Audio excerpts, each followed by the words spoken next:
আপনি যদি আল্লাহর হুকুম না মানেন তাহলে অন্য কারো হুকুম কিন্তু আপনি মেনে নিয়ে বসে আছেন। এটা কি আমরা কখনো চিন্তা করেছি? একটা উদাহরণ দিই। এই যে সালাতুল মাগরিব আমরা পড়লাম, তাই না? কার হুকুম? আল্লাহ। একটু সবাই বলেন না, কার হুকুম? আল্লাহ। আল্লাহ। তাহলে আমরা যারা সালাতুল মাগরিব পড়লাম আল্লাহর হুকুম পালন করেছে, যারা পড়েনি তারাও কারো হুকুম পালন করেছে। এই কারোর নাম হচ্ছে শয়তান। কথা বলে ঠিক কিনা? শয়তান চায় যেন মানুষ নামাজি না, আল্লাহর পথ থেকে যেন দূরে থাকে। আল্লাহ চায় আমার বান্দা বান্দিরা আমার পথে আসে। তাহলে আমি নামাজ ফরজ করেছি, নামাজটা পড়তে হবে।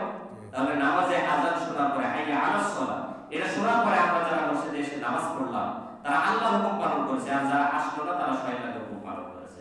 ঠিক কিনা? এইভাবে বুঝতে হবে আমাদেরকে যে আমরা কারো না কারো হুকুম পালন করছি। আমি আল্লাহর হুকুম পালন করিনি তার মানে এটা নয় যে এখানে শেষ, আমি অন্য কারো হুকুম মেনে নিয়ে বসে আছি।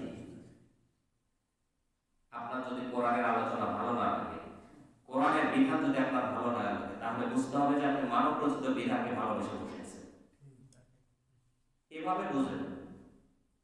কোরআনটা এইভাবে আমরা বোঝার চেষ্টা করি, অনেকভাবে তো আমরা বুঝেছি, এইভাবে আমরা বুঝি বাস্তবিক সম্মানিত।